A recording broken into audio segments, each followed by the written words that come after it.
ஓம் சக்தி. ஓம் ஆதிபரா சக்தி. ஓம் சக்தியே, மறுவூர் அரசியே, நல்லதே நினைப்போம், நல்லது மட்டுமே நினைப்போம். சக்தி வாக்கு பிள்ளைகளுக்கு இந்த ஆதி சக்தியின் ஆசீர்வாதம் என்றுமே முழுமையாக கிடைக்கும். இன்று அனலாக எரிகிறது. அதற்கு என்ன காரணமாக இருக்க முடியும்? என் தங்கமே, உன்னுடைய வாழ்க்கையில் உனக்கு ஏதேனும் தீங்கு நேர்ந்திருந்தால் மட்டும்தான் உன்னுடைய தாயானவளின் உடல் அனலாக எரியும். அப்படிதான் இன்றும் இந்த தாயானவளின் உடல் அனலாக எரிந்து கொண்டிருக்கிறது. உன்னுடைய வாழ்க்கையில் உனக்கு மிகப்பெரிய ஒரு விஷயத்தை ஒருவர் செய்து விட்டார். இப்படியெல்லாம் மனிதர்களுக்கு செய்வதை கண்டுதான் உன் தாயானவள் எனக்கு மனதில் மிகுந்த மனவேதனை அடைந்து விட்டது. இன்று என் குழந்தையே, இந்த தாய் அதற்கான தீர்வினையும் கொண்டு வந்திருக்கின்றேன். அம்மா எல்லாவற்றையும் வேடிக்கை பார்த்து கொண்டிருக்கின்றாயா? நீ வேடிக்கை பார்த்து விட்டு என்னிடம் வந்து இப்படியெல்லாம் உன் வாழ்க்கையில் நடக்கிறது என்று மட்டும் சொல்கின்றாய் என்று என் பிள்ளை நீ நினைக்கலாம். என் தங்கமே, அம்மா எதையுமே வேடிக்கை பார்க்கவில்லை. நான் முதலில் அவர்களின் செயல்களை பார்க்கும் பொழுது அத்தனை கடினமானதாக இல்லை. அவர்கள் ஏதோ உன்னை பழிவாங்க வேண்டும் என்று நினைக்கிறார்கள். அதற்காக ஏதேனும் விஷயங்களை செய்வார்கள் என்று நினைத்து கொண்டிருந்தேன். அப்பொழுதுதான் உன் தாயானவள் நான் உணர்ந்து கொண்டேன். அவர்கள் மனம் முழுக்க தேவையில்லாத எண்ணங்களை நிரப்பிக் கொண்டதோடு மட்டுமல்லாமல் உன்னுடைய வாழ்க்கையில் பல விஷயங்களை செய்ய நினைத்ததோடு மட்டுமல்லாமல் உன் வாழ்க்கையையும் சேர்த்து அழிக்க நினைத்து விட்டார்கள். அழிப்பது என்பது அத்தனை சாதாரணமாக அல்ல. உன்னை மட்டும் அல்லாமல் உன்னுடைய குடும்பத்தில் உள்ளவர்களையும் சேர்த்து அல்லவா அழிக்க துணிந்து விட்டார்கள். என் தங்கமே, அவர்கள் அதற்காக எடுத்துக்கொண்ட முயற்சிகள் ஏராளம். தேவையில்லாத பலரை அவர்கள் இதற்காக தொடர்பு கொண்டு எப்படி இருக்க வேண்டும் என்று பேசிக் கொண்டிருந்தார்கள். அவர்கள் நினைத்தது போலதான் உன்னுடைய வாழ்க்கையில் சில சம்பவங்கள் நடந்தது. என் தங்கமே, அப்படியானால் இவையெல்லாம் இவர்கள் செய்த காரியம்தானா என்று நீ நினைக்கின்றாய் அல்லவா? நிச்சயமாக யார் உன் வாழ்க்கையில் உன்னை அழிக்க நினைக்கிறார்கள் என்று இப்பொழுது நீ நன்றாக தெரிந்து கொண்டாய். அது சரிதான் என் தங்கமே. உனக்கு தெரியும் அல்லவா யார் யார் உன் வாழ்க்கையை கெடுக்க நினைப்பார்கள், யார் யார் நீ நன்றாக இருக்க வேண்டும் என்று நினைப்பார்கள் என்று. என் தங்கமே, அப்படிதான் இன்று சூழ்நிலை மாறிவிட்டது. இனிமேலும் இந்த நிலைமை இப்படியே இருந்து கொண்டிருக்குமானால் உன் வாழ்க்கையில் எல்லா பிரச்சனைகளையும் நிச்சயமாக நீ சந்தித்து விடுவாய். அதனால் இன்று இதற்கு ஒரு தீர்வினை கொடுத்து விட வேண்டும் என்றுதான் உன் தாயானவள் உன் முன்னால் தோன்றி இருக்கின்றேன். என் தங்கமே, இந்த தாய் இன்று உனக்கு சொல்ல வந்த அதி முக்கியமான விஷயம் என்ன தெரியுமா? சில நாட்களாகவே நீ சரியாக உணவு உண்ண முடியாமல் தவித்து கொண்டிருக்கிறாய். எதை சாப்பிட்டாலும் அது உன்னுடைய உடலுக்கு ஒத்துக்கொள்வதில்லை. அது மட்டும் அல்லாமல் எந்த ஒரு காரியம் எடுத்தாலும் அதில் தடங்கல்களும் தடைகளும் ஏதேனும் பிரச்சனைகளும் தொடர்ந்து வந்து கொண்டே இருக்கிறது. அதனால் என்னவோ என்னுடைய பிள்ளை இந்த வாழ்க்கையின் மீது மிகுந்த வேதனையில் நின்று கொண்டிருக்கின்றாய். உன்னுடைய வேதனை எந்த அளவிற்கு என்றால் உன் வாழ்க்கை என்னவாக மாறிவிடுமோ, நம் வாழ்க்கை இதோடு முடிந்து விடுமோ என்கின்ற அளவிற்கு உன் வேதனை அதிகமாக இருக்கின்றது. நம்மால் நாம் நினைத்த உணவை கூட உண்ண முடியவில்லை. அப்படியே உண்டாலும் அது நம்முடைய உடலுக்கு ஒத்துக்கொள்ளாத சூழ்நிலை ஏற்படுகிறது அல்லவா? இப்படி இருக்கும் பொழுது என்னுடைய பிள்ளை மனவேதனை அடைந்து விடுவாய். இந்த நேரத்தில் நீ புரிந்து கொள்ள வேண்டியது முக்கியமான விஷயம் என்ன தெரியுமா? இந்த செய்வினையை ஒழிக்கக்கூடிய சக்தியானது உனக்குள் இருக்கிறது.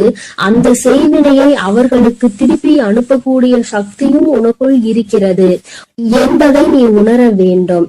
தாயே, எனக்குள்ளா இத்தனை நாட்களும் இது இருந்து கொண்டிருக்கிறது. ஆனால் அது எனக்கு தெரியாமல் போய்விட்டதே. நீ முன்பே சொல்லி இருந்தால் அதை சரியாக நான் செய்திருப்பேன் என்று என் பிள்ளை நீ நினைக்கின்றாய் அல்லவா? என் தங்கமே, நிச்சயமாக நீ நினைப்பது சரிதான்.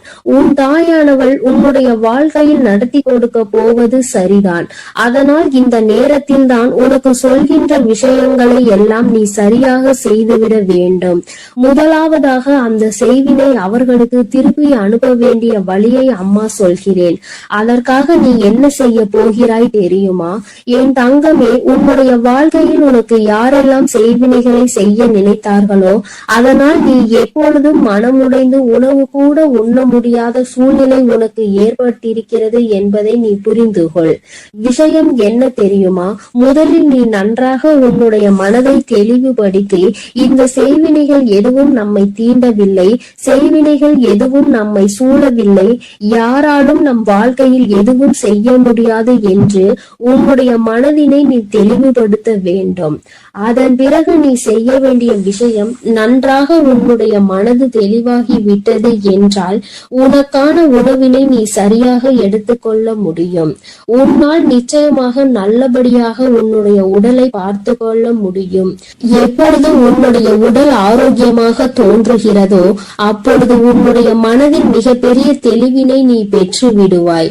என் தங்கமே, அவர்களுக்கு செய்வினையை திரும்ப சென்று விடுமா? அது எப்படி என்று கேட்கின்றாய் அல்லவா? அதற்கும் இந்த தாயானவள் உனக்கான விளக்கத்தை சொல்கின்றேன். என் தங்கமே, நீ நன்றாக இருக்கின்றாய் என்பதை அவர்களுக்கு செய்கின்ற மிகப்பெரிய செய்வினைதான். என் தங்கமே, நீ நல்லபடியாக உன் வாழ்க்கையில் வாழ்ந்து கொண்டிருக்கின்றாய், நீ நல்ல மனநிலையில் இருக்கின்றாய். என்ன நடந்தாலும், நாம் என்ன செய்தாலும் உன்னை வாழ்க்கையில் எதுவும் செய்ய முடியாது என்று அவர்களுக்கு தெரிந்துவிட்டால் அதுவே அவர்களுக்கு நீ செய்கின்ற மிகப்பெரிய செய்வினைதான். என் தங்கமே, இந்த செய்வினைகள் மற்றவர்களின் வாழ்க்கையில் நாம் ஒருபொழுதும் செய்யக்கூடாது. ஏனென்றால் அவர்கள் செய்வதை நாம் மிகப்பெரிய தவறாக பார்க்கின்றோம். அடுத்தவர்கள் வாழ்க்கையை ஒருபொழுதும் கெடுக்க நினைக்க கூடாது என்று சொல்கின்ற நாமே இது போன்ற தீமைகளை மற்றவர்களுக்கு செய்துவிடக் கூடாது. மாறாக நீ நல்லபடியாக வாழ்ந்து காட்டி செய்வினையை புரிய வைக்க வேண்டும். நீ என்னதான் எனக்கு செய்ய நினைத்தாலும் நான் என் வாழ்க்கையில் நல்லபடியாக இருப்பேன் என்று யாருமே உனக்கு எதுவும் செய்ய நினைக்காத பொழுது, செய்யாத பொழுது நீ மட்டும் அதை என்னாலும் எண்ணிக்கொண்டு உணவு உண்ணாமல் இருந்து உன்னுடைய உடலை கெடுத்து உன்னுடைய மனதை அழித்து வாழ்வது நிம்மதியற்றதல்லவா? என் தங்கமே, இங்கே நிறைய பேர் இப்படிதான் வாழ்ந்து கொண்டிருக்கிறார்கள். நமக்கு ஏதேனும் செய்திருப்பார்களோ என்று நினைத்து நினைத்து அவர்கள் தங்களினுடைய வாழ்நாளில் பாதி நாளை தொலைத்து விடுகின்றார்கள். அவர்கள் நினைப்பது போல வாழ்க்கை இல்லை என்பதை இன்னமுமே அவர்கள் புரிந்து கொள்ளவில்லை. என் தங்கமே, என்றுமே உன்னுடைய வாழ்க்கையில் யாரும் எந்த செய்வினைகளையும் செய்துவிட முடியாது. அதற்கு மாறாக என் குழந்தை, நீ உன்னுடைய எண்ணங்களால் இல்லாத செய்வினையை இருப்பதாக மாற்றி விடாதே. இந்த விஷயத்தில் நீ தெளிவாக உனக்கு காவலாக நிற்பது உன் தாயானவள் நான் என்பதை நீ மறந்து விடாதே. உன்னுடைய இல்லத்தில் நான் இருக்கும் பொழுது என்னை மீறி எதுவும் நடந்து விடாது என்பதை நீ தெளிவாக புரிந்து கொண்டாலே போதும். எந்த கஷ்டங்களும் உன்னை நெருங்காது. இனி ஏனோ உன்னுடைய வாழ்க்கையில் இருக்கின்ற பிரச்சனைகள் எல்லாம் நீ உனக்கு நல்லது நடக்க போகிறது என்பதை மனதார நம்பிவிட்டாலே போதும். எல்லாவற்றிலும் இருந்து உன்னை மீட்டெடுத்து கொண்டு வருகின்ற சக்தி உன் தாயானவள் எனக்கு இருக்கிறது என்பதை நீ புரிந்து கொண்டாலே போதும். இனியும் உனக்கு எந்த துன்பங்கள் வந்துவிட்டாலும் அம்மா உன்னை நான் பாதுகாக்கிறேன். நான் உனக்கு எல்லா விஷயங்களிலும் இருந்து நிச்சயமாக விடுதலை கொடுப்பேன். அம்மாவினுடைய உடல் அனலாக எரியும் பொழுது நீ நினைத்தாய் அல்லவா, நம் தாயானவள் எதற்காக இத்தனை கஷ்டங்களை அடைந்தாள் என்று இன்று உனக்கு புரிந்திருக்கும். அம்மா எதற்காக இத்தனை வேதனையை உற்றாள் என்று. நிச்சயமாக இனி உனக்கென்று எந்த கஷ்டங்களும் ஒரு நாளும் இல்லை என்பதை உணர்ந்து கொண்டு உனக்கு பாதுகாவலாக நிற்கின்ற இந்த தாயினை மனதிற்குள் எண்ணிக்கொண்டு சந்தோஷமாக நீ இருக்க வேண்டும். இனி எல்லாமே உனக்கு நல்ல நேரம்தான். என் அன்பு குழந்தையே, இந்த தாயானவளினுடைய ஆசீர்வாதங்கள் உனக்கு எப்பொழுதும் முழுமையாக இருந்து கொண்டே இருக்கும்.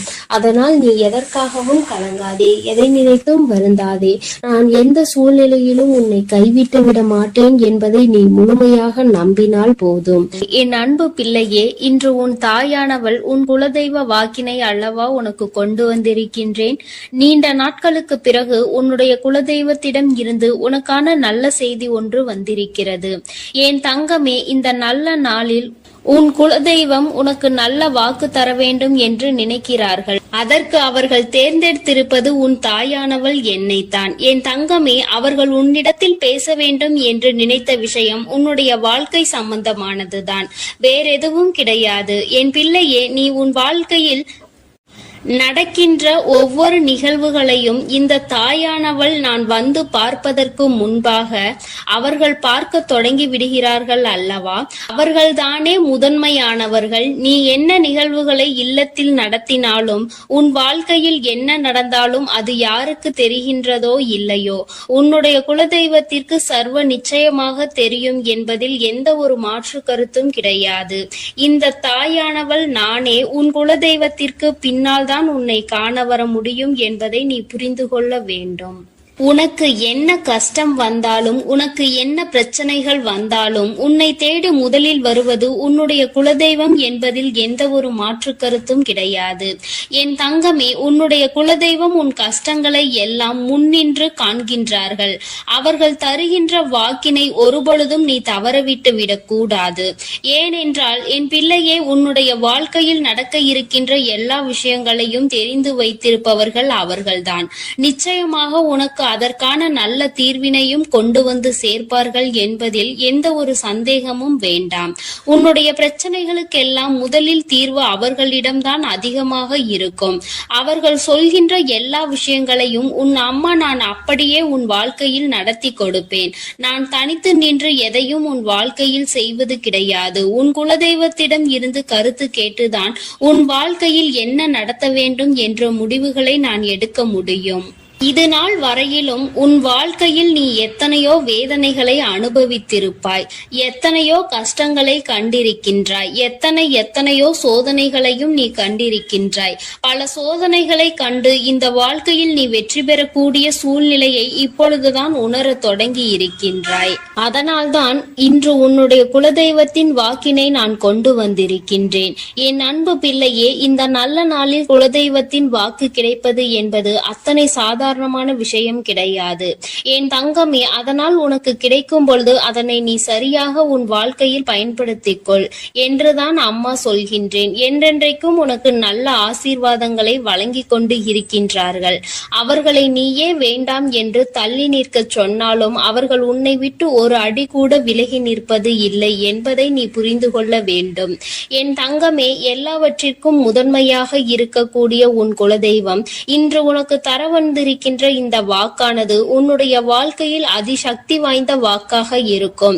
என் குழந்தையால் மறக்க முடியாத நல்ல வாக்காக இருக்கும். என் தங்கமே, நான் எப்பொழுதும் உன்னை தேடி வந்து உன்னோடு பேசிக் கொண்டிருப்பதை உன் குலதெய்வம் கண்டதினால்தான் என் மூலமாக உன்னிடத்தில் பேசுகிறார்கள். அதற்கும் என் பிள்ளைக்கு சந்தேகம் வரும் அல்லவா? குலதெய்வம் என்னிடத்தில் பேச வேண்டியதுதானே, எதற்காக உன் மூலமாக என்னிடத்தில் பேசுகிறார்கள் என்ற சந்தேகம் உனக்கு வரத்தானே செய்யும். என் தங்கமே, உன்னுடைய சந்தேகத்திற்கான பதிலை நான் இப்பொழுதே உன்னிடம் சொல்லிவிடுகின்றேன். நீ என்னோடு அதிக அன்போடு இருப்பதனால் என் மூலமாக உன்னை காண வந்திருக்கின்றார்கள். அப்படியானால் ஒரே நேரத்தில் உன்னுடைய குலதெய்வத்தையும் உன்னுடைய இஷ்ட தெய்வத்தையும் கண்டுவிட்ட பலன் உனக்கு கிடைத்து விடும் அல்லவா? என் தங்கமே, இந்த தாயானவள் உன் வாழ்க்கையில் எந்த அளவிற்கு இடத்தை பிடித்திருக்கிறேன் என்பது நான் நன்கு உணர்ந்த விஷயம்தான். என் பிள்ளையே, நீண்ட நாளாக உன் தாயானவள் உன் வாழ்க்கையில் இருக்கின்ற ஒரு கஷ்டத்தை புரிந்துதான் அதற்கான தீர்வினை கொடுப்பதற்காக வந்திருக்கின்றேன். இனி இந்த வாழ்க்கையில் உனக்கு நல்லது நடக்கும் என்பதை நீ முழுமையாக நம்பிவிட்டாலே போதும். எல்லா கஷ்டங்களிலும் இருந்து உனக்கு நான் நிச்சயமாக ஒரு நல்ல நிலையை கொடுப்பேன். இதில் எந்த ஒரு மாற்று கருத்தும் கிடையாது. எல்லா சூழ்நிலைகளும் உன் வாழ்க்கையில் மாறிவிடும். குலதெய்வம் இன்று உனக்கு தருகின்ற வாக்கினை சரியாக கேட்டுக்கொள். அதை உன்னுடைய மனதிற்குள் நீ பதிய வைத்துக்கொள். என் குழந்தையே, உன் குலதெய்வம் உன்னிடத்தில் சொல்கின்ற முக்கியமான விஷயம் உன் வாழ்க்கையில் பல மாற்றங்கள் ஏற்பட போகிறது என்றுதான் சொல்கின்றார்கள். ஒரு கஷ்டத்தில் இருந்து நீ மீண்டு வர போகின்றாய். உன்னை கை நீட்டி பேசிய ஒருவர் உன்னிடத்தில் மன்னிப்பு கேட்கப் போகின்றார். உன் மனதினை காயப்படுத்திய ஒருவர் இன்று வேதனைப்பட்டு கொண்டிருக்கிறார். குலதெய்வத்தின் முன்னால் நின்று யாரெல்லாம் உன்னை சபித்தார்களோ அவர்கள் வாழ்க்கை கேள்விக்குறியாக மாறி நின்று கொண்டிருக்கிறது. இப்படி ஒவ்வொருவரும் அவர்கள் வாழ்க்கையில் செய்திருக்கின்ற விஷயங்களை கண்டு மனம் வேதனை பட போகின்றார்கள். உனக்கு வாழ்க்கையில் கஷ்டம் வந்துவிட்டது என்று எண்ணி வருத்தப்படாமல், என் பிள்ளையே, இனி உன் வாழ்க்கையில் நடப்பது எல்லாமே உன் சந்தோஷத்தை மட்டுமே அடிப்படையாக கொண்டது என்பதை நீ புரிந்து கொண்டால் போதும். என் பிள்ளையே, இந்த வாழ்க்கை உனக்கு கொடுத்தது எல்லாமே இனி உன்னுடைய மனநிலையில் சந்தோஷத்தை கொண்டு வந்து கொடுக்கும் என்பதை நீ புரிந்து கொண்டால் போதும். எல்லோரும் ஒரு நாள் இந்த தாயானவள் என்னுடைய வாழ்க்கையில் என்ன நடத்தி கொடுத்தாள் என்று நிச்சயமாக யோசிக்கின்றபடி உன் வாழ்க்கையில் அம்மா நிச்சயமாக நல்ல விஷயத்தை நடத்தி கொடுப்பேன் என்பதை நீ புரிந்து கொண்டால் போதும். இப்பொழுதெல்லாம் இந்த வாழ்க்கையில் நீ பட்ட கஷ்டங்களுக்காக வேதனைப்பட்டு நின்றாயோ, அந்த நேரத்தில் எல்லாம் உன் குலதெய்வமும் உன் தாயானவள் நானும் உன்னை காக்க வந்திருக்கிறோம் என்பதை ஒரு நாளும் நீ மறந்துவிடக் கூடாது. ஒரு விஷயம் தவறு என்று தெரிந்துவிட்டால் அதை ஒரு நாளும் என் பிள்ளை நீ செய்ய துணியாதே. அதே நேரத்தில் ஒரு விஷயத்தை செய்யும் பொழுது அது உனக்கு சரி என்று தோன்றிவிட்டது என்றால் யார் சொன்னாலும் அதன் பிறகு அதை நீ நிறுத்தி விடாதே. நல்லபடியாக அதை செய்து நீ வெற்றி பெறுவதற்கான முயற்சிகளை எடுத்துக்கொள்ள வேண்டுமே தவிர ஒரு நாளும் என் பிள்ளை இந்த வாழ்க்கையில் நீ அடைய நினைக்கின்ற விஷயங்களை அடையாமல் விட்டுவிடக் கூடாது. உன்னுடைய முயற்சி இந்த வாழ்க்கையில் அதிகமாக இருப்பது போல இனி உன் வாழ்க்கையில் நடப்பது எல்லாமே உன் சந்தோஷத்தை மட்டுமே அடிப்படையாக கொண்டது என்பதனை நீ புரிந்து நடந்து கொள்ள வேண்டும். உனக்கு என்றென்றைக்கும் உன்னுடைய குலதெய்வம் துணை இருக்கின்றது என்பதை புரிந்து கொண்டு உனக்கு என்னாலும் இந்த தாயானவளின் உடைய ஆசீர்வாதங்கள் இருக்கும் என்பதை நினைவில் வைத்து கொண்டு நீ செய்ய நினைக்கின்ற விஷயங்கள் எல்லாவற்றையும் சரியாக செய்து கொண்டு இருக்க வேண்டும். என் தங்கமே, என்றெல்லாம் இந்த தாயானவள் உன் வாழ்க்கையில் வருகின்றாரோ, என் தங்கமே, என்றெல்லாம் இந்த தாயானவள் உன் வாழ்க்கையில் வருகின்றாளோ அன்றெல்லாம் என் கூட உன்னை காண உன் குலதெய்வமும் வருகிறார் என்பதை நீ மறந்துவிடக் கூடாது. என் பிள்ளையே, எந்த விஷயங்களை உன் வாழ்க்கையில் செய்வதாக இருந்தாலும் நாங்கள் இருவரும் கலந்து ஆலோசித்துதான் உனக்கு செயல்படுத்துவோம் என்பதையும் நீ நினைவில் வைத்துக் கொள்ள வேண்டும். என் பிள்ளையே, நீ கேட்பதை தெளிவாக கேட்க வேண்டும். அப்பொழுதுதான் உனக்கு கொடுக்கின்ற தெய்வங்களும் எதையும் யோசிக்காமல் கொடுக்கும் என்பதை நீ புரிந்து கொள்வாய். எதையும் கண்மூடித்தனமாக உனக்கு கிடைக்க வேண்டும் என்று நீ நினைத்து கொண்டிருந்தால் நிச்சயமாக அது உன்னை வந்து சேராது.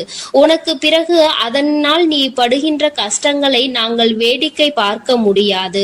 எதை கொடுக்க வேண்டுமோ அதை சர்வ நிச்சயமாக உனக்கு நாங்களே தேடி வந்து கொடுப்போம் என்பதில் எந்த ஒரு மாற்று கருத்தும் கிடையாது. என் தங்கமே, இந்த வாழ்க்கையில் உனக்கு நடந்துவிட்ட எல்லா விஷயங்களிலும் இருந்து நீ நல்லபடியாக மீண்டு வர போகின்றாய்.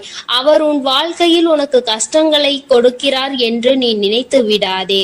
அவர்கள் நிச்சயமாக உன்னை நினைத்து வருத்தப்பட தான் செய்கின்றார்கள். உனக்கு நல்ல நேரம் ஆரம்பித்து விட்டது என்பதை தான் உன் குலதெய்வம் இன்று நான் உன்னிடத்தில் சொல்ல வந்தேன். இனி எந்த சூழ்நிலையிலும் நீ கவலைப்படாமல் இரு. நான் உன் வாழ்க்கையை உயர்நிலைக்கு கொண்டு செல்ல போகின்றேன். என் குழந்தையே, உன் குலதெய்வ வாக்கினை நீ கேட்டுவிட்டாய் அல்லவா? உன்னோடு இருந்து உன் வாழ்க்கையை உயர்த்துவதற்காக அவர்கள் வந்திருக்கின்றார்கள். இனி ஒருபோதும் என் பிள்ளை நீ தடம் புரண்டு சென்று விடாதே. நல்லது நடக்கின்ற நேரத்தில் உன் குலதெய்வம் உன்னை காண வந்திருக்கிறது என்றால் என் பிள்ளையே, இனி இந்த வாழ்க்கையில் என்றென்றைக்கும் உனக்கு சந்தோஷம் மட்டுமே நிலைத்திருக்க போகிறது என்பதை நீ புரிந்து கொண்டு விட்டால் போதும். என் அன்பு பிள்ளைக்கு இந்த தாயானவளினுடைய ஆசீர்வாதங்களும் உன் குலதெய்வத்தினுடைய ஆசீர்வாதங்களும் எப்பொழுதும் முழுமையாக கிடைக்கும். என் தங்கமே, அதனால் நீ எதற்காகவும் கலங்காதே, எதை நினைத்தும் வருந்தாதே. நீ நல்லதையே நினைத்தால் உன் வாழ்வில் எல்லாம் உனக்கு நல்லதாக மட்டுமே நடக்கும். என் அன்பு பிள்ளையே, உன்னை கண்ணீர் சிந்த வைத்தவர்கள் கண் கலங்கி நிற்க போகின்றார்கள். என் தங்கமே, இன்று இந்த தாயானவள் உன்னுடைய குலதெய்வ வாக்கினை கொண்டு வந்திருக்கின்றேன். குலதெய்வ வாக்கை தவிர்த்து விடாதே. ஏனென்றால் உன்னுடைய மிகப்பெரிய கேள்விக்கு உன் குலதெய்வத்திடம் இருந்து உனக்கு பதில் வந்திருக்கின்றது. என் தங்கமே, இன்று இன்று இந்த தாயானவள் உன்னை தேடி வந்து உனக்கான நல்ல வாக்கினை கொண்டு வந்ததற்கு மிகவும் முக்கியமான காரணம் என்ன தெரியுமா? என் பிள்ளைக்கு மனதில் இருக்கின்ற ஒரு மிகப்பெரிய குழப்பத்திற்கு தீர்வினை கொண்டு வந்து சேர்க்க வேண்டும் என்பதுதான். நான் இங்கே கண்ணீர் சிந்துகிறேன், யாருக்கும் எந்த துரோகத்தையும் செய்யாமல். ஆனால் என்னை கண்ணீர் சிந்த வைத்தவர்கள், என்னை மனம் வருந்த வைத்தவர்கள் அங்கே நிம்மதியாக இருப்பதற்கு என்ன காரணம் தாயே என்று என் பிள்ளை நீ என்னை பார்த்து கேட்கின்றாய் அல்லவா? இந்த கேள்விக்கு உனக்கு நான் பதில் கொடுக்க வேண்டும் அல்லவா? என் குழந்தையே, நீ எத்தனையோ கண்ணீர் சிந்தினாய். சரி, நீ இப்படி கண்ணீர் சிந்துவதற்கு யார் காரணம் என்று ஒரு நொடி உணர்ந்து பார்த்தாயா? உண்மையாகவே நீ இப்பொழுது சிந்திய இந்த கண்ணீருக்கு அவர்கள் உண்மையில் தகுதியுடையவர்கள் தானா? அவர்கள் பேச்சுக்கு நீ மதிப்பு கொடுத்தது நியாயம்தானா என்பதை முதலில் நீ தெளிவாக புரிந்து கொண்டிருந்தால் உனக்கே பாதி பதில் அப்பொழுதே கிடைத்திருக்கும். சரி, அவர்கள் சொல்வதை சொல்லிவிட்டார்கள், நீயும் அழுவதை அழுது விட்டாய். இப்பொழுது உன் குலதெய்வம் இதற்கு பதில் சொல்ல வந்ததற்கு காரணம் என்ன தெரியுமா? இது உன் குலதெய்வத்தின் வார்த்தைகளுக்கு உன் வாழ்க்கையில் இடம் கொடுக்க வேண்டிய காரியமாக மாறிவிட்டது. ஏனென்றால் இந்த பிரச்சனைகள் உன் குலத்தில் இருக்கின்ற பிள்ளைகளுக்கு இடையே ஆனது. குலதெய்வம் 2 பேருக்குமே தெய்வமாக உனக்கு இருக்கலாம், அவர்களுக்கு இல்லாமலும் போகலாம். ஆனால் உன் குலதெய்வம் அப்படி அல்ல. இருவருக்குமே உன் குலதெய்வம் ஒன்று என்பதனால் இப்பொழுது அவர்கள் இதற்கு பதில் தர வேண்டிய கட்டாயம் வந்துவிட்டது. நீ சிந்திய கண்ணீர் அவர்கள் மனதை அல்லவா ரணமாக்கி விட்டது. நீ தேவையோடுதான் கண்ணீர் சிந்தினாய், தேவையில்லாமல் கண்ணீர் சிந்தவில்லை. இதுவெல்லாம் அவர்களுக்கு நன்றாக தெரியும். என் குழந்தையே, நீ தவறுகள் செய்திருந்தாலும் சரி, தவறுகள் செய்யாவிட்டாலும் சரி, அதற்கு என்ன விஷயங்கள் என்ன காரணங்களாக உன் வாழ்க்கையில் வந்தாலும் அதை நீ சரியான கோணத்தில் எதிர்கொண்டு இருக்க வேண்டுமே தவிர ஒருபொழுதும் அழுது உன்னுடைய நிலையில் இருந்து நீ இறங்கி வந்திருக்க கூடாது. என் குழந்தையே, நீயாகவே உன்னுடைய நிலையில் இருந்து இறங்கி வந்ததனால் இன்று உனக்கு இருக்கின்ற கஷ்டங்கள் ஏராளமாகிவிட்டது. நீ இந்த நிலையில் இருக்க வேண்டும் என்று எண்ணி அவர்கள் இந்த காரியங்களை செய்தார்கள். இப்பொழுது சந்தோஷமாக அவர்கள் இருக்கின்றார்கள். அவர்களுக்கு சந்தோஷத்தை கொடுத்துவிட்டு நீ இங்கே வேதனைப்பட்டு கொண்டிருக்கிறாய் என்றுதான் உன்னுடைய குலதெய்வம் சொல்கின்றார்கள். அது மட்டும் அல்லாமல் நீ இன்னமும் சில செயல்களை வேண்டாதவைகளாக செய்து கொண்டிருக்கிறாய் என்று அவர்கள் மனம் வருத்தப்படுகின்றார்கள். யாருக்கு என்ன பிரச்சனை என்றாலும் அதை இழுத்து உன் தலையில் போட்டுக் கொள்வதே மிகப்பெரிய வேதனைக்குரிய செயலாகும். அவர்கள் நினைக்கின்றார்கள் அடுத்தவர்கள் படுகின்ற கஷ்டங்களை பார்த்து மனம் இறங்குவதில் தவறில்லை. அதற்கு அவர்கள் உன்னிடத்தில் உதவிகள் கேட்டால் மட்டும்தானே செய்து கொடுக்க வேண்டும். மாறாக நீயாகவே உள்ளே நுழைந்து அவர்களுக்கு உதவுகிறேன் என்று சொல்லிவிட்டு நாளை உன்னுடைய கஷ்டங்களுக்கு யாரும் உனக்கு உதவிக்கு வராமல் நீ நிற்கும் பொழுது அது எத்தனை பெரிய வேதனையாக இருக்கும் என்பதை உன்னால் புரிந்து கொள்ள முடியும். அதற்காக கைமாறு கருதாமல் உதவி செய்ய வேண்டும் என்று சொல்லி இருக்கின்ற பொழுது நீ உதவிகளை செய்யக்கூடாது என்று சொல்கின்றேனே என்று என் பிள்ளை நீ நினைக்கலாம். என் தங்கமே, வாழ்க்கையில் இப்பொழுதெல்லாம் பல மாற்றங்கள் வந்துவிட்டது. முன்பு போல இப்பொழுது இருக்கின்றவர்கள் எல்லாம் இல்லை. ஒரு உதவியை செய், அதற்கு கைமாறு எதிர்பார்ப்பது மட்டும் அல்லாமல் அந்த உதவிகளை செய்தவர்களுக்கே குழி தோண்ட நினைப்பதுதானே இப்பொழுது இருக்கின்ற மனிதர்களின் மனநிலையாக இருந்து கொண்டிருக்கிறது. அடுத்தவர்கள் வாழ்க்கையில் கெடுதல் நினைக்க ஒருவரும் ஒரு அளவு கூட சிந்திப்பது கிடையாது. யாருக்கு வேண்டுமானாலும் என்ன வேண்டுமானாலும் செய்ய நினைக்கிறார்கள்.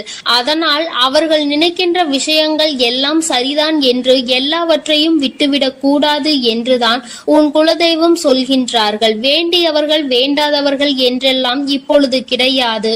உண்மையில் எவரினுடைய வார்த்தைகள் உனக்கு ஆறுதலையும் அன்பையும் கொடுக்கின்றதோ அவர்கள் மட்டுமே உனக்கு வேண்டியவர்கள். உனக்கு யாருடைய வார்த்தைகள் உனக்கு வேதனைகளை அதிகமாக கொடுக்கின்றதோ அவர்கள் உனக்கு வேண்டாதவர்கள். இப்பொழுதெல்லாம் இப்படிதான் உனக்கு இருக்கின்ற உறவுகளை கணிக்க வேண்டுமே தவிர ஒருபொழுதும் நீ உறவுகள் என்று எண்ணி தேவையில்லாத நட்புகளை வளர்த்து கொள்ளாதே. என் பிள்ளையே, தெரியாதவர்கள் கூட ஓடி வந்து உதவிகளை செய்து கொடுத்து விடுவார்கள். தெரிந்தவர்கள் இங்கே உதவிகளை செய்வது கிடையாது. தெரிந்தவர்கள் தான் அடுத்தவர்களுக்கு உதவிகளை செய்தால் எங்கே அவர்கள் வாழ்க்கையில் முன்னேற்றம் வந்துவிடுமோ என்று எண்ணி அதை செய்ய மறுக்கின்றார்கள். என் தங்கமே, இதையெல்லாம் இனிமேல் உன் வாழ்க்கையில் நடக்க இருக்கின்ற விஷயங்கள். அதனை உனக்கு புரிய வைக்க வேண்டும். அதன் பிறகாவது என் பிள்ளை இந்த வாழ்க்கையில் என்ன நடந்து கொண்டிருக்கிறது என்பதை புரிந்து கொண்டு அதற்கு ஏற்றது போல நீ வாழவும் தொடங்கி விடுவாய். இனியும் இந்த சூழ்நிலைகள் இப்படியே இருக்கும் என்றால் நீ உன்னுடைய மனநிலையில் மாற்றங்களை கொண்டு வர வேண்டும். நான் இப்படிதான் இருப்பேன், இப்படிதான் வேதனையை அனுபவிப்பேன் என்றால் யாராலும் உன்னை எதுவும் செய்துவிட முடியாது அல்லவா? உன்னுடைய குலதெய்வம் அதை தான் சொல்லி அங்கே வேதனைப்பட்டு கொண்டிருக்கின்றார்கள். அதனால் என் குழந்தையே, இனி ஒருபொழுதும் இந்த வாழ்க்கையில் உனக்கு கிடைத்த கஷ்டங்களை எண்ணி வேதனைப்படாமல் இனி உன்னுடைய வாழ்க்கையில் உன்னை தூக்கி நடத்துகின்ற தெய்வமாக நான் இருப்பேன் என்பதை நீ மனதில் வைத்து கொண்டு உனக்கு செய்கின்ற விஷயங்களை எல்லாம் பார்த்து நீ கணக்கில் எடுத்துக்கொள்ள வேண்டாம். யாரை விட்டுவிட வேண்டும் என்பது உன்னுடைய கையில் தான் இருக்கிறது. எல்லாவற்றிற்கும் மேலாக இந்த வாழ்க்கை உனக்கு கொடுக்க நினைத்த சோதனைகளை எல்லாம் நீ கடந்து வந்து யார் உன்னை அள வைத்தார்களோ அவர்கள் முன்னிலையில் நீ வாழ்ந்து காட்ட வேண்டும். உன் குலதெய்வம் இன்னொன்றையும் சொல்லி இருக்கின்றார்கள். உன்னை கண்ணீர் சிந்த வைத்தவர்கள் அங்கே மிகுந்த மனவேதனைக்கு ஆளாகி நிற்க போகின்றார்கள். அடுத்தவர்களுக்கு வேதனையை கொடுப்பதற்கு முன்பாக சற்று சிந்தித்து இருந்தால் இன்று அவர்கள் நல்ல நிலைக்கு வந்திருப்பார்கள். ஆனால் அவர்கள் இன்று உன் குலதெய்வத்தின் கையால் தண்டனை பெறுவதற்கு தயாராக நிற்கின்றார்கள். இனியாவது இந்த வாழ்க்கையை பற்றிய கவலை மற்றவர்கள் மீது செலுத்தாமல் உனக்கு நல்லபடியாக இருக்கும் என்பதை நீ மனதார நம்பிவிட்டால் போதும். எப்பொழுதுமே உனக்கு மன நிம்மதி கிடைக்கும். உன் குலதெய்வம் உனக்கு துணையாக இருக்கின்றது. உன் குலத்தில் இருக்கின்றவர்கள் தானே என்று அவர்கள் யாரையும் விட்டுவிடுவதில்லை. அவர்கள் தவறு செய்கின்றவர்களுக்கு தண்டனை என்ற ஒன்று எப்பொழுதும் கிடைத்தே தீரும் என்றுதான் சொல்கின்றார்கள். அந்த தண்டனையை அவர்கள் இந்த வாழ்க்கையில் அனுபவித்தே தீருவார்கள் என்பதிலும் எந்த மாற்று கருத்தும் கிடையாது. எதுவாக இருந்தாலும் இல்லையே, நீ மட்டும் மனதார எந்த துரோகத்தையும் செய்து விடாதே. இனி இந்த வாழ்க்கை உனக்கு நல்லதை கொடுக்க வேண்டும் என்றால் கெட்ட மனிதர்களிடம் இருந்து சற்று ஒதுங்கி இருக்க பழகிக்கொள். அவர்களை பற்றி தெளிவாக புரிந்து கொண்டு அவசரப்பட்டு நீ அழுது உன்னுடைய பலவீனத்தால் உன் சந்தோஷத்தை நீயே இழந்து விடாதே. என் அன்பு பிள்ளைக்கு இந்த தாயானவளினுடைய ஆசீர்வாதங்களும் உன் குலதெய்வத்தினுடைய ஆசீர்வாதங்களும் எப்பொழுதும் முழுமையாக கிடைக்கும். என் தங்கமே, அதனால் நீ எதற்காகவும் கலங்காதே, எதை நினைத்தும் வருந்தாதே. நீ நல்லதையே நினைத்தால் உன் வாழ்வில் எல்லாம் உனக்கு நல்லதாக மட்டுமே நடக்கும். என் அன்பு பிள்ளையே, இன்று உன்னுடைய குலதெய்வத்திடம் இருந்து ஒரு முக்கியமான செய்தியோடு வந்திருக்கிறேன். அவர் உன்னுடைய வாழ்க்கை சம்பந்தமான ஒரு செய்தியினை தான் கொண்டு வந்திருக்கிறார். என் தங்கமே, என் மூலமாக அதனை உனக்கு தெரிவிக்க வேண்டும் என்று அவர்கள் ஆசைப்படுகின்றார்கள். ஏனென்றால் இந்த வராகியாகிய என்னுடைய ஆசீர்வாதங்களும் என்னுடைய உதவியும் சேர்ந்து உனக்கு கிடைக்க வேண்டும் என்று அவர்கள் நினைக்கின்றார்கள். அதனால் தான் என் மூலமாக உனக்கு அதனை தெரிவிக்க நினைக்கின்றார்கள். என் குழந்தையே, உன்னுடைய வாழ்க்கை இன்றிருக்கின்ற சூழ்நிலையை பார்த்து அவர்கள் மிகுந்த மனவேதனை அடைகின்றார்கள். ஏனென்றால் தேவையில்லாத அர்த்தமில்லாத கோபங்களினால் உன்னுடைய வாழ்க்கை இன்று தலைகீழாக மாறி கிடக்கின்றது. உன்னுடைய உண்மையான அன்பினை ஏற்றுக்கொள்ள முடியாமல் அதற்கு மதிப்பு கொடுக்காமல் தேவையில்லாத கோபதாபங்களால் உன்னை பிரிந்து உன்னுடைய உறவுகள் இருந்து கொண்டிருக்கிறது. என் தங்கமே, உன்னுடைய குலதெய்வம் இவற்றையெல்லாம் பார்த்து கொண்டுதான் இருக்கிறது. அவர்களுக்கு தெரியும் அல்லவா யார் மீது தவறு இருக்கின்றது, யார் மீது தவறு இல்லை என்று. என் தங்கமே, உன் மீது தவறு இல்லை என்பதை அவர்கள் நன்றாக புரிந்து கொண்டுதான் இப்பொழுது உன்னோடு பேச, உனக்கு நல்ல வாக்கு கொடுக்க, உன் மனதிற்கு நல்ல ஆறுதல் கொடுக்க வந்திருக்கின்றார்கள். உன்னுடைய மனதில் இருக்கின்ற வேதனைகளை அவர்களை விட வேறு யாராலும் உணர்ந்து கொள்ள முடியாது. உன்னுடைய குலத்தினை காக்கின்ற தெய்வம் இன்று நீ உன்னுடைய குலத்தோடு ஒன்றுபட்டு இல்லாமல் பிரிவினையில் இருப்பதை கண்டு அவர்கள் சிறிது மனவேதனையில் இருந்து கொண்டுதான் இருக்கின்றார்கள். ஆனாலும் உன் மீது தவறு இல்லை, உன்னை சுற்றி இருப்பவர்கள் மீதுதான் தவறு இருக்கின்றது. நயவஞ்சகத்தால் உன்னை வீழ்த்த நினைத்தவர்களை தான் நீ விட்டு பிரிந்திருக்கிறாய் என்பதும் அவர்களுக்கு நன்றாக தெரியும். அதனால்தான் அந்த நயவஞ்சகர்களை விட்டு உன்னிடம் பேசுவதற்காக ஆசைப்படுகின்றார்கள். என் குழந்தையே, அவர்கள் சொன்னதை நான் உன்னிடம் சொல்கிறேன், கேள். என் பிள்ளையே, நீ உன்னுடைய வாழ்க்கையை நல்லபடியாக இந்த தாய் நான் உன்னுடைய குலதெய்வம் அமைத்து கொடுத்தபடி தான் வாழ வேண்டும் என்று ஆசைப்படுகின்றாய். ஆனால் உன்னை சுற்றி இருப்பவர்கள் உன்னை வாழ விடாமல் தடை செய்து கொண்டிருக்கின்றார்கள். நீ என்ன செய்தாலும் உனக்கு இடைஞ்சல்கள் தான் கொடுத்து கொண்டிருக்கின்றார்கள். அவர்கள் என்னை தான் வணங்குகிறார்கள். நான் அவர்களுக்கு நல்ல புத்தியை தான் கொடுத்தேன். ஆனால் அவர்கள் தீய வழியை தான் நாடி செல்கின்றனர். நான் எத்தனையோ முறை அவர்களை நல்வழிப்படுத்துவதற்கு பல வாய்ப்புகளை ஏற்படுத்தி கொடுத்து பார்த்தேன். ஆனாலும் அந்த வாய்ப்புகளை அவர்கள் சரியாக பயன்படுத்தி கொள்ளவில்லை. நீ என்ன சொல்வது, நான் என்ன கேட்பது என்பது போல நடந்து கொண்டிருக்கின்றார்கள். என் தங்கமே, உன்னுடைய குலதெய்வம் எனக்கே அவர்கள் இத்தனை மரியாதை தான் வைத்திருக்கிறார்கள் என்றால் உன்னை அவர்கள் எந்த அளவிற்கு நடத்துவார்கள் என்று எனக்கு புரிந்து கொள்ள முடிகிறது. அவர்களினுடைய மனநிலை, அவர்களினுடைய போக்கு எதுவும் உன் தாயானவள் எனக்கு பிடிக்கவில்லை. நான் அவர்களுக்கு கொடுத்த வாய்ப்பினை அவர்கள் தவற விட்டு விட்டார்கள். இனிமேல் நான் உன் குலத்தை காக்கின்ற தெய்வமான அவர்களுக்கான தண்டனையை நான் கொடுக்க வேண்டியதாக இருக்கின்றது. நான் சில தண்டனைகளை மறைமுகமாக கொடுத்து பார்த்தேன். ஆனால் அந்த தண்டனையை அவர்கள் கொஞ்சம் கூட மதிக்கவும் இல்லை. அந்த தவறுகளை திரும்ப திரும்ப செய்து கொண்டேதான் இருக்கின்றார்கள். அவர்கள் என்னவோ அவர்களுக்கு நடந்ததெல்லாம் ஒரு பெரிய விஷயமாக தெரியாதது போல நடந்து கொண்டு திரிகின்றார்கள். என் தங்கமே, நீ வேதனைப்படாதே.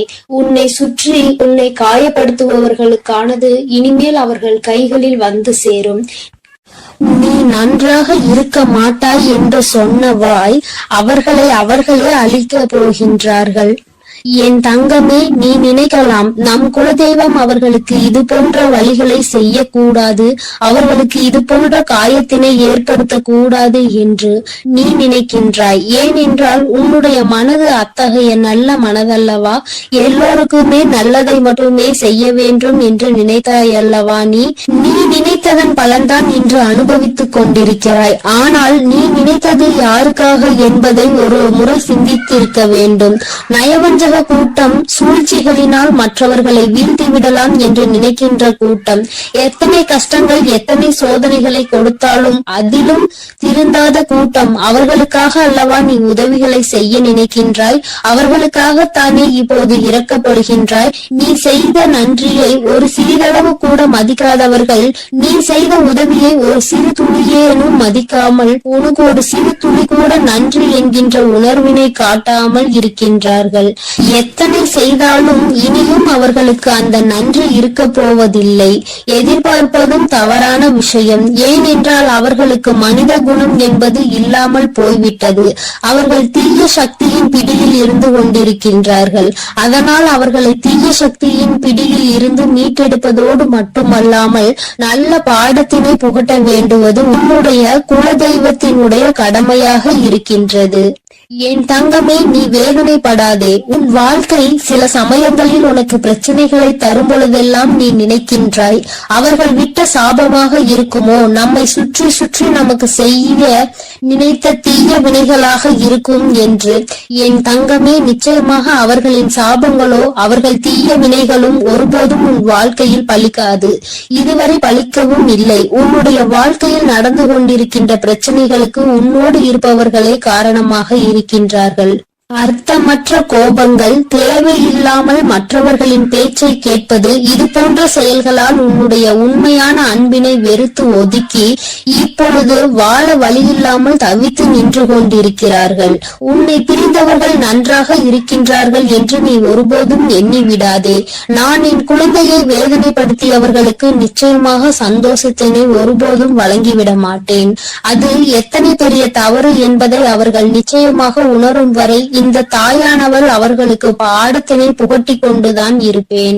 என் குழந்தையே, உன்னுடைய குலதெய்வமான நான் இனிமேல் உன் வாழ்க்கையில் நடக்கின்ற பல நல்ல நிகழ்வுகளுக்கு பொறுப்பெடுத்துக் கொள்கிறேன். நீ சந்தோஷமான மனநிலைக்கு மாற போகின்றாய். உனக்கு தீங்கு செய்ய நினைத்தவர்கள் அதற்கான பலனை அனுபவிக்க போகின்றார்கள். உன்னை விட்டு பிரிந்த வாழ்க்கை மீண்டும் உன்னிடமே வந்து சேர போகின்றது. நீ உனக்கு யாரெல்லாம் நல்லது செய்யவில்லை, உன்னை பழிவாங்க வேண்டும் என்று நினைத்தார்கள், உனக்கு தீங்கு செய்ய வேண்டும் என்று நினைத்தார்கள் என்று நினைக்கிறாயோ, அவர்களை எல்லாம் நினைப்பதை முதலில் நிறுத்திவிடு. அவர்களை எல்லாம் ஒரு ஆளாக நீ மதிக்கவே வேண்டிய அவசியம் இல்லை. உன் முன்னால் வந்து நின்றால் கூட யாரோ என்று கடந்து சென்று கொண்டே இரு. ஒருபோதும் அவர்களினுடைய உறவை நீ ஒட்டிக்கொள்ள வேண்டும் என்று நினைக்க தேவையில்லை. இந்த உறவு உன் வாழ்க்கை முழுவதும் தொடரப்போவதும் இல்லை. நிச்சயமாக ஏதாவது ஒரு இக்கட்டான கட்டத்தில் உன்னை யாரென்று தெரியாதது போல நடந்து கொள்வார்கள். நிறைய அதற்கான வாய்ப்புகள் இருக்கின்றது. இன்றிருக்கின்ற மனிதர்களின் மனநிலை எல்லாம் அப்படிதான் இருக்கிறது. எல்லாம் தனக்கு மட்டும்தான், வேறு யாருக்கும் எதுவும் கொடுக்க கூடாது என்ற எண்ணம் அவர்களுக்குள் இருக்கும் வரை அவர்கள் வாழ்க்கையில் ஒருபோதும் எந்த ஒரு முன்னேற்றத்தையும் கண்டுவிட முடியாது. என் குழந்தைகளை நான் என்னுடைய குடும்பம் ஒற்றுமையாக இருக்க வேண்டும் என்றுதான் ஆசைப்பட்டேன்.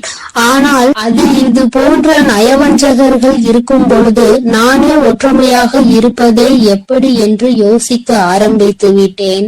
இது போன்ற நயவஞ்சகர்களின் பிடியில் என்னுடைய குழந்தை சிக்காமல் இருப்பதே நல்லது என்பதை உணர்ந்து கொண்டேன். எனக்கு என்ன கஷ்டம் வந்தாலும் என்னுடைய குலதெய்வம் என்னை கைவிடாது, என்னை நிச்சயமாக காப்பாற்றும் என்று நீ நல்ல எண்ணத்தோடு நினைக்கின்றாய் அல்லவா? நிச்சயமாக உன்னை ஒருபோதும் நான் கைவிட மாட்டேன். அதே சமயத்தில் உன் குடும்பத்திலேயே இருப்பவரே அவருக்கு நல்லது செய்வேன் என்று நினைத்து கொண்டு அவர் மனதில் எந்த ஒரு நல்ல எண்ணங்களும் இல்லாமல், நேர்மை என்பது துளி கூட இல்லாமல் செயல்களை செய்து கொண்டு இருக்கும் பொழுது ஒருபோதும் என்னுடைய ஆசிகள் அவர்களுக்கு கிடைக்காது. என் தங்கமே, உன்னுடைய குலதெய்வத்தினை வாக்கினை கேட்டாய் அல்லவா? ஒருபோதும் உனக்கு நயவஞ்சகத்தை செய்பவர்கள், உனக்கு துரோகத்தை செய்ய நினைப்பவர்களுக்கு அவர்கள் ஒருபோதும் துணை போகவும் மாட்டார்கள். அவர்களுக்கு எந்த ஒரு நல்ல விஷயங்களையும் செய்து கொடுக்கவும் மாட்டார்கள். உன்னுடைய உண்மையான பக்திக்கு நிச்சயமாக அவர்கள் நல்ல பலனை கொடுப்பார்கள். அதனால் நீ துரோகிகளை நினைத்து வருத்தப்படாதே, அவர்களை நினைத்து வேதனைப்படாதே. என்ன வேண்டுமானாலும் அவர்கள் செய்துவிட்டு போகட்டும். உன்னுடைய குலதெய்வத்தோடு இந்த வராகியும் உனக்காக எப்பொழுதும் நிற்கும் பொழுது நீ எதற்காகவும் வருந்தக்கூடாது. அவரவர் செய்கின்ற காரியங்களுக்கான பலனை நிச்சயமாக அவரவர்களே அனுபவிப்பார்கள். அவை எல்லாம் இனி உன் கண்முன்னே நிகழும் என்பதில் எந்த ஒரு மாற்று கருத்தும் கிடையாது. தன்னுடைய வினையை தானே சுமந்து விட்டு செல்லட்டும். நீ இது போன்ற மனிதர்கள் இடையே ஒருபோதும் பழக்கத்தை வைத்துக் கொள்ள வேண்டாம். இனியும் இந்த நட்பு தொடருவதனால் எந்த ஒரு பயனும் இல்லை என் செல்ல குழந்தையே. அதனால் நீ கவனமாக இரு. நானும் உன் குலதெய்வமும் எப்போதும் உன்னோடே இருக்கிறோம். நீ எதற்காகவும் கலங்கி நிற்க வேண்டாம். நான் உங்களோடு இருந்து உங்களை எப்பொழுதும் வழிநடத்தி சென்று என் அன்பு குழந்தைக்கு இந்த ஆதிபராசக்தியின் அன்பும் ஆசீர்வாதமும் முழுவதுமாக கிடைக்கும். ஓம் சக்தி, ஓம் ஆதிபராசக்தி.